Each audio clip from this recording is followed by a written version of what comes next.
obviously Connor saw the specialist. What's the update with him and what's the issue? Yeah, so Connor's got a new a joint issue in his foot, which will require some management. We'll work on what that looks like over the next couple of weeks. But as you saw today, he moved really well, and he'll play tomorrow at this stage. And as I say, we'll have to manage that over the next coming period. So it's the same foot as previously, is it? It's the same foot, but it's a different issue. So as I say, these things can come up from time to time when you've had a previous issue and you're potentially overcompensating for that. So we just got to get him back feeling right, which he is at the moment. And as I say, we'll put a management plan together over the next couple of weeks to see how we go for this season. Clearly going into games, he'll train a lot less now, which means that there'll be a significantly less load. But whatever happens, we'll have to manage that into the season. Did he do it in the internal trial? The new He pulled up sore after the internal trial, yes. No, he couldn't remember something that happened during the game. It was just after the fact he pulled up a bit sore. There's one line that I think maybe second quarter when it was like pulled up like, so that isn't linked to that, or? Well, it could be linked to that, but he couldn't specifically say that it was part of that. So can you elaborate a little bit on where in the foot it might be this part of It's around his ankle, but as I say, you saw him out here today. He trained fine. He'll play tomorrow, and it'll be something like with all of our players who have got issues that we need to manage. We'll just have to manage it accordingly.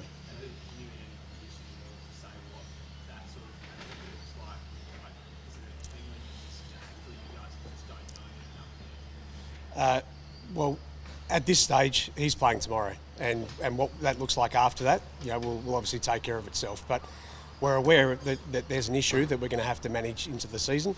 Whether that looks, like he'll have to miss games at some point, well, we'll have to, broach that when it comes. But, for right now, he's moved really well today, and he's going to play tomorrow.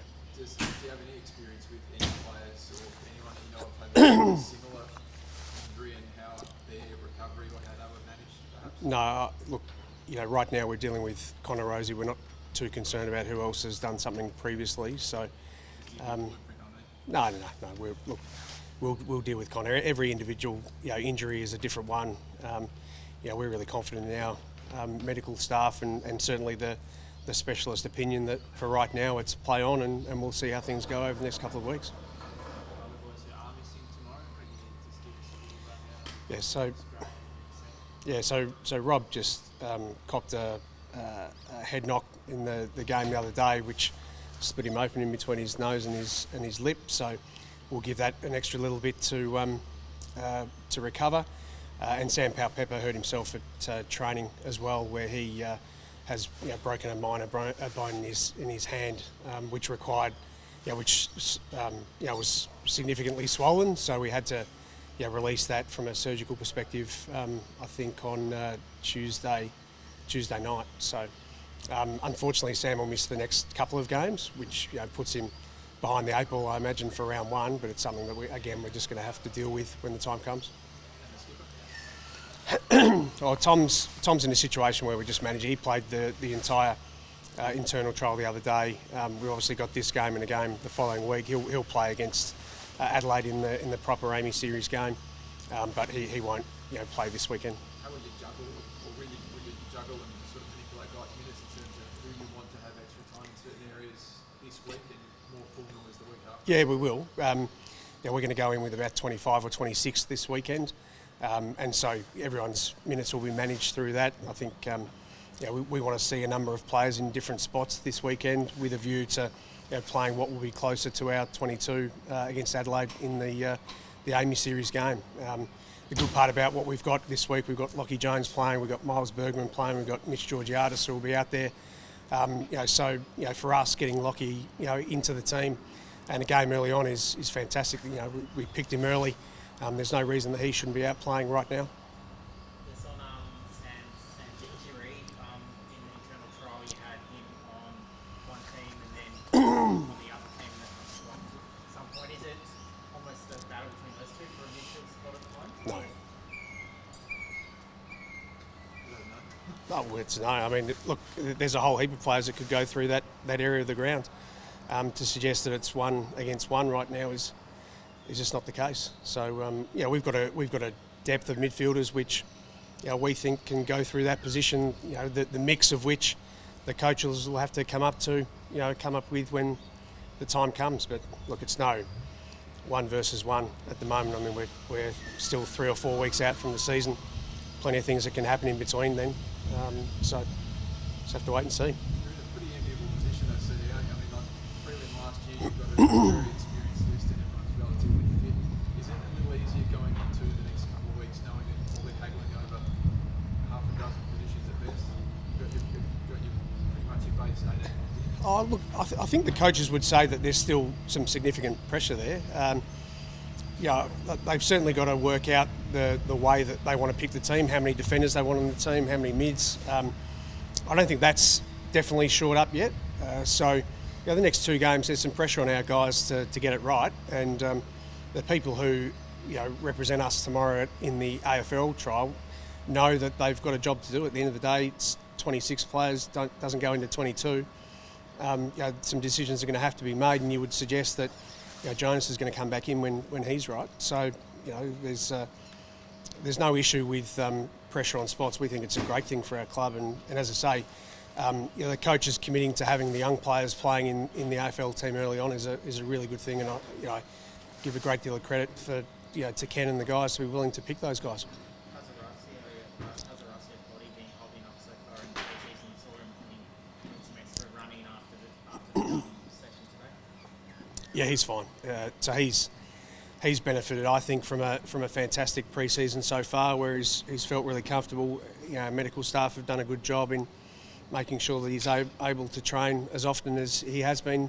You've seen him; he's been out effectively, every session. So he's in line for a good season if we can keep him on the park. We know he's a fantastic, classy player. Let's hope if he's fit that we get to see the real benefit of that. Yeah, I think we're going to send it out later on in the day. Who do you want to know about? I was just going to ask, just on the back of keeping Horacio fit, obviously Ryan as well. Do Horacio and Ryan play? They do. Yep. So Burton and Fantasia will definitely play. They'll be managed just like everyone else is, but they're absolutely in the team. Those 3 guys that we've told you all are the only ones that'll miss. I think you could probably pick out 26 relatively easy with the rest of that group that who are fit and available. So you'll see Aaliyah tomorrow as well. Great spot for us to be in. The performance will be more important than the outcome, but make no mistake, our guys are ready to hit the ground running. Any quirks to the game at all, or is it a standard 4-quarter 20+ time? Yeah, I think the early game will be 4 quarters and 25, just a flat 25 minutes. The later game will be 4:30, just flat 30, where we won't play any sort of time on or anything like that, but it'll just be 30-minute quarters, and the time will run for that period.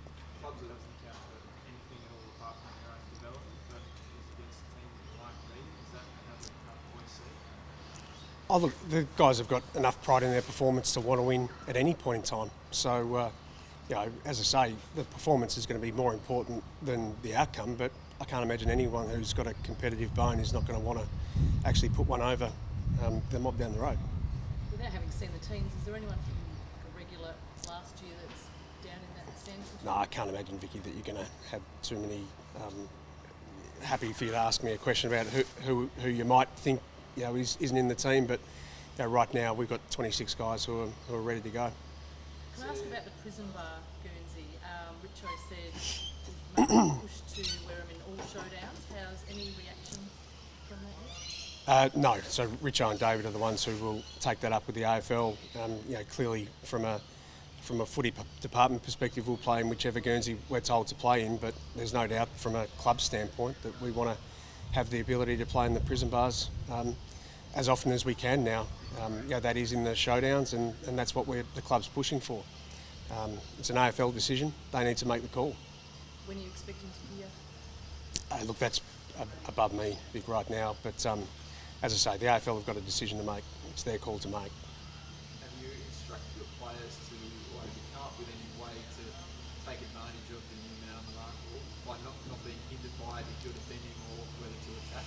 Yeah, it's a really good point, and I think that'll come out over the next 2 weeks of trial games. We'll get the vision of other games to see how those go, but there's no doubt that our coaches have been looking at ways to manipulate, whether players come forward totally on the mark or whether they hang back. They're all the things that the teams will look at toying with over the next couple of weeks. We've had a really good defensive group, and I'm sure that Monty will have them ready to go. What do you think the impact's going to be on the game? Look, I mean, obviously the AFL have brought it in wanting more scoring and probably quicker ball use. I think there's a chance that the umpires call play on quicker than what they have previously as well. But look, let's hope that the change means something for the game. And how have the players reacted to it? You said we've seen a bit of vision where the player knows the other bloke's going to play on, but he moves before the player calls it. There's a little bit of grey area. How have you boys reacted to it? Oh, look, I imagine there was some stuff early which was having to be worked through and certainly worked through with the umpires. We were fortunate the AFL sent umpires out here for a fair part of pre-season, so we've had enough practice now. The guys know that what they need to do. From time to time, I'm sure you see guys relapse into what they've known for the last 15 years of their careers, but at the same time, it's their responsibility now to get it right, for our coaches to coach, understanding that that's the rule and work from there.